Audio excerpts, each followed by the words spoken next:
Bar staff of Reddit, have you ever had a man use the safe word drink escape, and how often does it happen? I used to bartend for a gay bar. One night I had a group of guys who seemed to be having a great time. After another round of shots, one sticks behind at the bar and asks for an angel shot. I bring him behind the bar and into the office. He was with a couple co-workers and their friends. He knew the co-workers were gay, and would be taking him to a gay bar. But apparently things started to get out of hand when they started trying to grope him. I tell him he can chill in the back room for as long as he needed. He hands me a handful of crumpled ones and asks for a burger. We didn't really serve food besides shitty bar snacks, so I hand him back his money and give him a couple bags of chips. About half an hour later I go to check on him, and notice that he's really fucked up. To the point where he can't even talk. Definitely drugged with something. Luckily all his asshole friends were still there drinking, so I called the cops. He's rushed away in an ambulance immediately. I shut the bar down so the cops and I can go through the security footage. We managed to catch two of the guys he's with putting some powder into his beer. Both of them were arrested, the other two were somewhere else at the time, and were let go. What made you break up with the person you thought you'd marry? 1. I was engaged to a guy I dated for 3 years and planning a destination wedding. He cheated with a mutual friend one night. His mom, who he lived with while we were apartment hunting, accidentally walked in on them in the middle of it while letting the dogs out. He didn't know his mom had seen, but his mom called me and told me what happened. He denied it when I confronted him, which made it worse. Called off the wedding and broke up, etc. Weirdly enough, he got married about 5 years later to someone else in the exact same destination wedding location venue package colors I had always dreamed of and planned out for us. He must have kept my planning binder and just reused it or something. 2. She cheated on me, multiple times, on her trip to Europe, which she is still on. I saw the Facebook messages on the computer where she was still logged in. Then she lied when I called her on it. This all happened about 4 hours ago. I'm at a bit of a loss. I was planning our engagement. I'm glad it happened now, I guess. Very rough though. 3. Every time we fought she would throw her engagement ring somewhere, make me get it, then make me plead with her to put it back on. Even for very small disagreements and even in public. That was the final straw. It was very fucked up feeling begging somebody to be with me all the time. It gave me huge insecurity issues. That was on top of the fact she began to call me names and hit me a lot. It all started after we got engaged for some reason.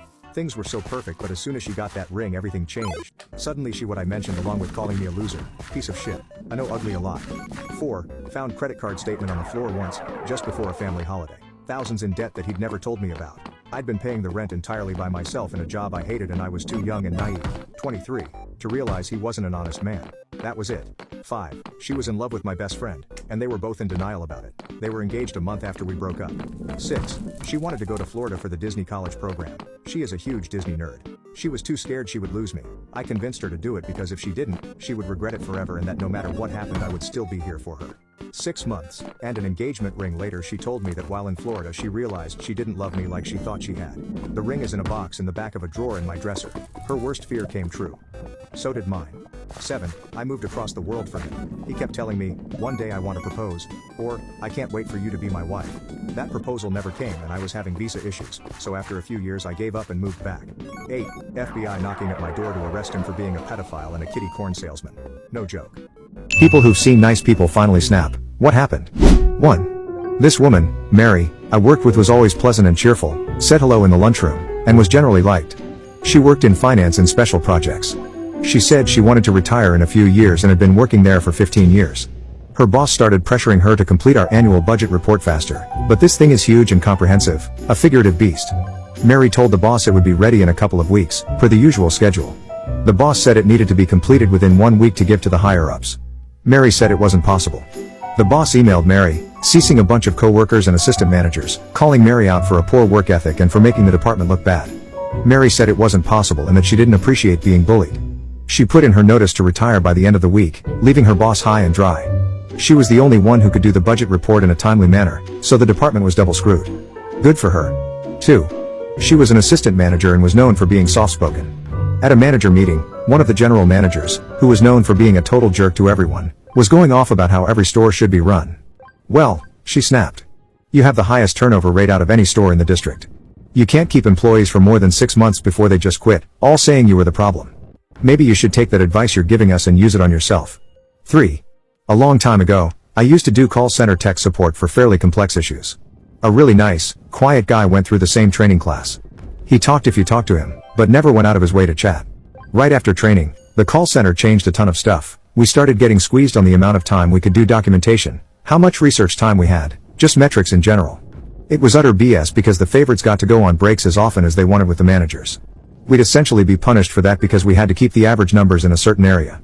He did all the right things, talked to his manager, their manager, and HR. It kept getting worse, plus enforced overtime. Then he got a super long call. He was on it at least 2 hours, about a complex issue, and the customer was just straight up trash talking him. But he had to take it because the managers wouldn't give permission for him to hang up. They were basically screaming at him to resolve the issue and get to his next call, but we couldn't end calls, the customer had to. One day he just stood up, stepped onto his chair, then onto his desk, threw his headset on the desk, and sort of growled something like "F this," quietly. He looked around, staring people in the face, especially the ones who took those long breaks and the managers. Then he walked out, and no one ever saw him again. Everyone was super quiet and afraid to move or say much of anything. 4. In middle school, my 6 feet 2 inches gentle giant friend, who is literally the nicest guy you'd ever meet, got teased about his mom by some short, popular kid. My friend, without hesitation, picked him up by his shirt and slammed him against the locker at eye level and said, "Never talk about my mom like that." One of my favorite memories of him. 5. When I was in high school, my group of like 6 friends was sitting at a round table in the cafeteria for breakfast. A table over, some girls had been throwing small chunks of their food in our direction. My one friend wore her hair in an unusual spiked up style, and I guess the girls at the table were trying to land food in her hair while cackling to themselves. Cue my other quiet, sweet, introverted friend getting so angry I swear steam was coming out of her ears. One of the girls had thrown a decent-sized piece of her egg patty at us, and it landed on the floor near her foot. My friend proceeded to step on the egg patty, pick it up off the ground, walk over to the table of bullies, and shove the egg directly into the mouth of the one who had thrown it. This was such an amazing moment in my high school memory. I couldn't believe what I was seeing as she was the last person I would have expected to do that. Of course, she did get in trouble, but she didn't regret it one bit. 6. I had just started high school, and there was a new kid. He was a giant Aboriginal kid who was quiet with no friends, so my friend and I befriended him. We always chatted with him, and he was so lovely, always softly spoken and generally just so nice. Like holding doors open for us and bashfully smiling when we would go out of our way to be friendly to him. Anyway, he started getting picked on by the bad boy of our grade relentlessly. One day, he snapped and beat him up with a garbage can. He was expelled, and I never saw him again. 7. At my older brother's wedding, he, a very nice guy, almost too nice, snapped. He had a horrible girlfriend. He adored her though.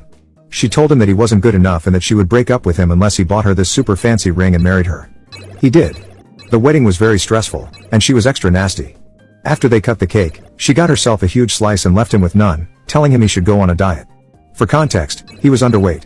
He was working his way up to average, he snapped. Threw a handful of cake at her pretty dress and hair, then told her to expect divorce papers to sign. He proceeded to scream, cry, and rant about how horrible she was. He's better now. They split up and live on different continents. 8. One of my middle school friends, whom we'll call Bob, was about a half foot shorter than everyone else. Everyone was around 5 foot. He was an interesting dude, in a good way, interested in learning, played video games, and was great to hang out with. But he looked scrawny, didn't look like he could hurt anything. For some context, our gym teacher was an a-hole. He gave everyone nicknames, some good, some bad. He was always sarcastic, berating us instead of encouraging us. One day, the gym teacher said something about Bob's mom. Bob's mom had fibromyalgia and some other conditions making her weak and unhealthy, not by choice. Something in Bob snapped. Bob completely took down this 6 feet 5 inches gym teacher. The gym teacher looked like he stood no chance. They were quickly pulled apart, and Bob got expelled and had to move schools, while the gym teacher was fired for fighting a student and being an overall jerk. What are some things science still can't explain? 1. The placebo effect works even when the person knows it's a placebo. 2. Just how pigeons can find their way home. Scientists have tested to see if it is visual, scent-guided, magnetic, yet the pigeons find their way home while being blindfolded and more. They are remarkable birds, and apparently even a little bit mysterious. 3. There's a lot more medicine that we don't know the exact mechanism of action, but we still give it to people because it gives the desired effects. 4. We have many theories of how the universe came into existence, but without a complete theory of gravity it's all open. Also, the moving sofa problem.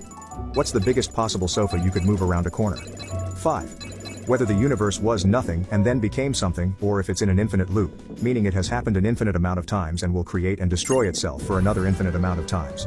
6. Science can't really explain why animals need to sleep. The best and least controversial explanation for it is because we get sleepy. 7. Where everything came from. We can trace a lot of things back. But we get to this Big Bang point and no real solid evidence of what caused it to go off. There was nothing, and then there was something. 8. Honey coils. When you slowly pour honey down from a particular height, it coils in a random way. However, when it is closer or further, there are formulas that can derive. 9. Monarch butterfly migration. It ranks as one of the longest migrations among all animals, from northern US and southern Canada converging to a pinpoint spot in the Mexican mountains thousands of miles away. What makes this remarkable is that the generation that leaves Mexico in the spring will give rise to 3 generations on the way north. Each generation dies after mating, and it is the 3rd generation that will travel south in the fall to make it in time to winter over in Mexico. It is not known how they know how to travel thousands of miles south to that very specific place high in the Mexican mountains. How was this information transferred from grandparent to parent to offspring? 10. The consciousness minimum. How many neurons can we disconnect before self-awareness ceases? There are people with disconnected hemispheres who function, people with lobotomies who function, people with massive surgically extracted portions of gray matter who function. If we kept sanding it down to the most necessary bits for just that rudimentary awareness, how small would that pile be?